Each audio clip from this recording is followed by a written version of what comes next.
कई एल्बम ऐसी होती थी जो बहुत ही चैलेंजफुल मेरे लिए रहती थी।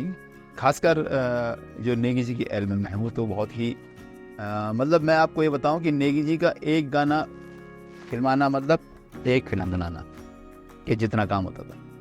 पूरी सेटिंग मीटिंग होती थी नेगी जी से पहले, जो उनका गाने की थीम थी उनकी एक हफ्ते पहले उनसे पहले बैठ के मीटिंग होती थी कि भाई किस में क्या होना है, इस गाने में क्या हो सकता है, क्या इसके कैरेक्टर से लेके उसका प्रॉपर्टी से लेके लोकेशन से लेके और यहाँ तक कि समय, इन्हें सुबह के टाइम पे शूट होना है या शाम को होना है या नाइट में होना है, तो सारी बातों पे डिस्कस होती थी। तो ऐसी एक चैलेंज आ गया। अब नेगी जी तो उनके गानों में तो चैलेंज मिलते रहते थे मुझे।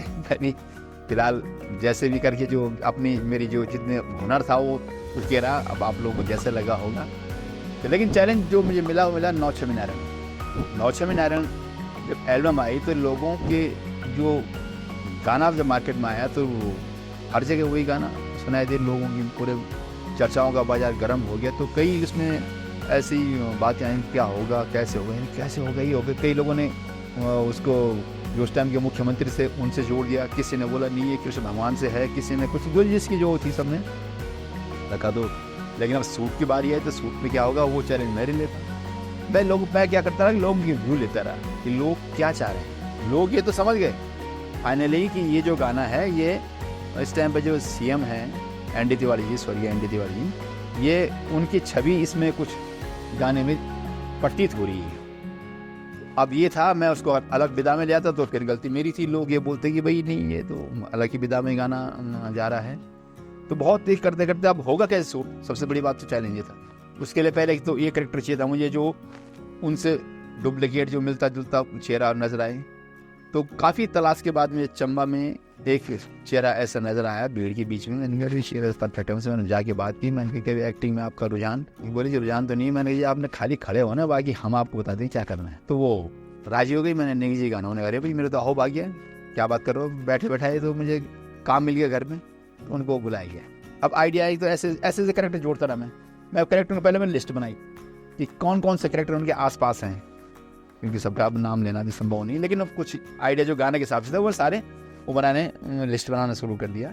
अब एक दिन मैं टीवी में न्यूज आ रही थी, मैं अखबार में, उसी टाइम पे जब ये उसमें एक लाइन जब लिखा कि लाल बत्तियों का डोला, तो मैंने देखा कि उन्हीं की पार्टी के मंत्री एनडी तिवारी जी के पार्टी के जो वो थे कार्यकर्ता या विधायक जो थे वो धरने में बैठे थे। हमारे आदरणीय धीरेन्द्र प्रताप जी, मैं उनका धन्यवाद दूंगा।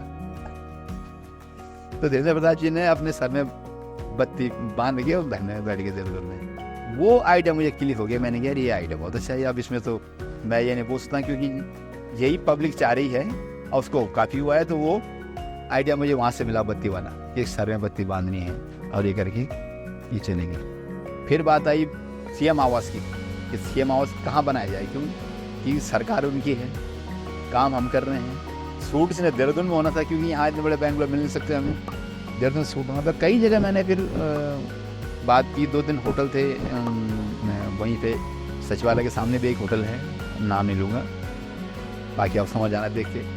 उनके पास गया मैं तो उन्होंने कहा हाँ बिजी क्या बात है आप आइए शूटिंग करिए। मैंने कहा यार मैं एक बात बता दूँ आपको, गाना ऐसा है। मैंने कहा भाई साहब नमस्कार, सॉरी हम जरूर जहाँ भी गया तो उनमें वही बात नजर आती रही, यार ये ना भाई ऐसे नहीं होगा, तो बहुत मुश्किल सकते में आ जाएंगे हम लोग, हमारा तो धंधा चौपट हो जाएगा। नहीं सबने मना कर दी। ढूंढते फिरते फिर मुझे कामली रोड पे एक बंगला और दिखा। अब मैं तो हिम्मत हार गया था, मैं सही होता, मैंने कहा ये गाना जो है नहीं होता सूट अब जिस हिसाब से मैं चाह रहा था, क्योंकि अब बंगला बनाना बहुत जरूरी था, दिखाना था ना कि अब ये सीएम आवास है। लेकिन मैंने कहा ये तो दिक्कत आ गई। लेकिन घूमते गए कामली रोड ऐसे जा रहा था मैं स्कूटी से, तो वहाँ देख लिया मैंने, एक घर नजर आया मुझे। मैंने पूछा किसी बार से, मैंने भाई साहब किसका फैमिली है, बोले वो कोई राजस्थान के हैं और ये कारोबारी है यहाँ, उनका जो हमारी एल्कोहल जो आती है उनका सप्लायर थे वो। तो मैंने कहा यार जाना तो पड़ेगा। भाई चला गया मैं, देखिए मैंने ना ही बोलेंगे क्या है, दरवाजा नॉक किया तो मैं कुत्ते खेल आ गए। तो बड़े मूंछ वाले पगड़ी उगड़ी ला के बैठे वहाँ पे खटिया पे हुक्का चल रहा है। मैंने कहा जी नमस्कार जी। मैंने कहा जी हाँ भाई हाँ बिराजो जी, जैसे राजस्थान में बोलते हैं बिराजो, बैठे हाँ जी क्या। मैंने कहा जी मैं उत्तराखंड से हूँ लोग गायक भी हूँ और थोड़ा बहुत निर्देशन भी कर लेता हूँ मैं। थोड़ा मुझे आपके बंगले की शूटिंग करनी थी। अरे बोले बहुत अच्छे करो यार, कोई दिक्कत थोड़ी है। लेकिन मैंने दिक्कत ये आपको नहीं, हमको इस बात की बताने दिक्कत, मैंने बताना बहुत जरूरी। उसने को ऐसे कोई दिक्कत नहीं है, सर तुम करो। मैंने कहा ये ऐसे है, सरकार से वो है एक, मतलब एक हमने सीएम को दिखाना है, सीएम का आवाज से आपका कुछ उनकी एक्टिविटीज़ होंगी यहाँ पे, तो आपको कोई आपत्ति तो नहीं है? मुझे कोई आपत्ति नहीं। उसने देखो जी सावर सी बात, मैंने उनकी बातें बड़ी सीधा, मैंने कहा हम दो भाई हैं, मैं कांग्रेस में हूँ, ये बीजेपी में है, दोनों साथ बैठे हैं ना। जब इसकी सरकार आती है ये मुझे खिलाता, जब मेरी सरकार आती है मैं ऐसे खिलाता हूँ इस ढंग से। फिर वहाँ उनका कोई नहीं, कोई दिक्कत थी। हमें नहीं दिखनी चाहिए। मैंने जी आप तो देखिए आप तो, पर यह है कि हमारे करेक्टर देंगे, उन्हें करो ये। तो वहाँ उनका बंगला मिला। अब ये बात थी कि शूटिंग करें कैसे, कि क्या करें, क्योंकि अगर यहाँ शूटिंग होगी तो प्रेस तो पूरी जागरूक रहती है, तो मैं शूटिंग कैसे करूँ कि किसी को कान खबर ना लगे, शूटिंग होगी हम निकल जाएँ। तो मैं फिर वो ये ना, मैं वॉच करता रहा कि कौन सा समय आएगा। अब खट साहब हमारा साल में आने एक बार छरोज दिन बोला हम होली, अब खट मैंने छरोज दिन चूज कर दे। मैंने कहा इस टाइम पे तो सब लोग हमने होली में मस्त रहेंगे। मैं सुबह 4 बजे टीम लेके देहरादून और वहाँ पहुँचा, बाहर से कुंडी लगाई। जब तक बाहर लोग होली खेलते रहे मैं अंदर नौचिंता में शूट करता रहा। सीधे शाम को सीधे एडिटिंग दिल्ली होती थी, वैसे दिल्ली निकल गया। इस ढंग से वो 9 में शूट किया।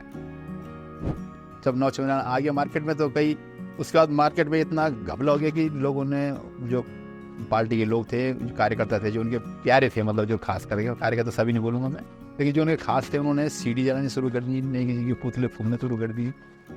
फिर नेगी जी ने गाना और लिखा कि नेगी दाया ने गीत ना लगा। अब बात आ गई शूटिंग की। मैंने नेगी जी ने मुझे बोला भैया अनिल ऐसा है कि इसकी शूटिंग होनी, क्या होगा?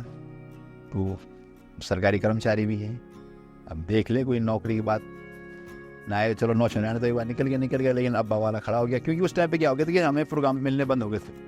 2-3 साल तक हमने कोई प्रोग्राम नहीं किए, सरकारी प्रोग्राम, प्राइवेट की सरकारी नहीं। तो वो भी एक वायक को हॉकी, मैंने कहा देखो भाई साहब ऐसे कि मैं नहीं करूँगा, कोई दूसरा जरूर करेगा।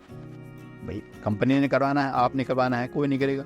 अब मैंने कहा बात यह है कि अगर मैं ऑफिस में रह के, ऑफिस आवर में या ऑफिस बाउंड्री के अंदर अगर मैं ये कर रहा हूँ तो मेरा अपराध है। लेकिन मेरे अंदर एक कलाकार भी तो है। तो मैंने आप तो फिर इससे तो मेरी कलाकार की हत्या कर रहे हैं, या मेरे कलाकार की हत्या हो रही है। मैंने कहा भाई देख ले, जब वो तेरा है, रिश्ता तेरा है, सब कुछ तेरा। मैंने कहा भाई साहब कोई बात नहीं, इतना जीवन इसमें दिया है तो क्या होगा, पनिशमेंट तो मेरे देख लेंगे जो मिलनी पड़े। लेकिन भगवान का आशीर्वाद, सब कुछ ठीक ही रहा और उसके बाद उसकी भी शूटिंग हो गई। तो ऐसे भी कई बार दिक्कतें परेशानी आती हैं। मेरे हिस्से के किस्से।